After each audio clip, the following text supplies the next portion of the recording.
ছোট ছোট পিস করে যদি বাচ্চাদেরকে এভাবে বানিয়ে দেওয়া যায় তাহলে বাচ্চারা খুব আনন্দ সহকারেই পুরো প্লেট খালি করে দিবে। এখানে মুরগির বুকের মাংস কিউব করে কেটে নিয়েছি, সাথে দিয়ে দিচ্ছি 1/2 টেবিল চা চামচ আদা রসুন বাটা, সাথে দিয়ে দিচ্ছি গোলমরিচ গুঁড়া 1/2 চা চামচ, 1 চা চামচ লাল মরিচ গুঁড়া, সামান্য লবণ, হলুদ গুঁড়া, 2 টেবিল চা চামচ বেসন, আর সাথে দিয়ে দিচ্ছি 2 টেবিল চা চামচ কর্নফ্লাওয়ার।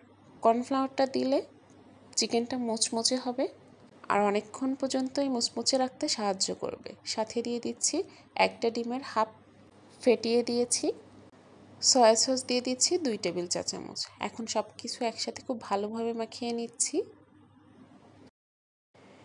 এই মাখানোর কাজটা একটু সময় নিয়ে করতে হবে যেন খুব ভালোভাবে প্রত্যেকটা মাংসের গায়ে মশলাগুলো লেগে যায়, কারণ আগে থেকে ম্যারিনেট করা হয়নি, তাই হাত দিয়ে মাখিয়ে যতটুকু সম্ভব মাংসের মধ্যে মশলাটা ঢুকিয়ে দিতে হবে। এখন চিকেনগুলো ভাজার জন্য একেবারেই প্রস্তুত। আমি কড়াইতে তেল গরম করে নিয়েছি, তার মধ্যে একে একে চিকেন পিসগুলো দিয়ে দিচ্ছি। ছোট ছোট পিস হওয়ার কারণে চিকেনের মধ্যে মশলাগুলো খুব ভালোভাবে ঢুকে যায়, যার কারণে এই চিকেন পপকর্নগুলো খেতে অসম্ভব মজার হয়। একে একে সব চিকেনগুলো দিয়ে দিচ্ছি। এক পাশ ভাজা হয়ে গেলে এক এক করে সবগুলো উল্টে পাল্টে দিচ্ছি অপর পাশ ভাজার জন্য।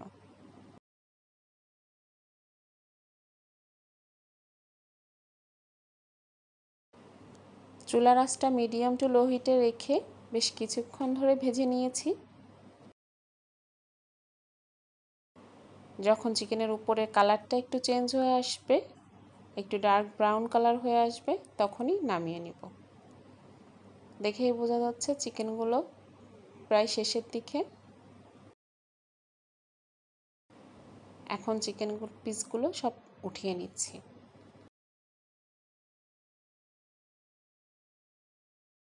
একটি প্লেটের উপর একটি টিস্যু রেখেছি, টিস্যুর উপর চিকেনগুলো একে একে দিয়ে দিচ্ছি যেন অতিরিক্ত তেলটা টিস্যুতে চুষে নেয়। গরম গরম এই চিকেন পপকর্ন যে কোনো সসের সাথে সার্ভ করা যাবে আর অসম্ভব মজার হয়। শুধু বাচ্চারা না, বড়রাও খেতে অবশ্যই পছন্দ করবে। যারা কখনো বানাননি বা খেতে পছন্দ করেন তারা অবশ্যই এই রেসিপি ফলো করে বানিয়ে নিতে পারেন।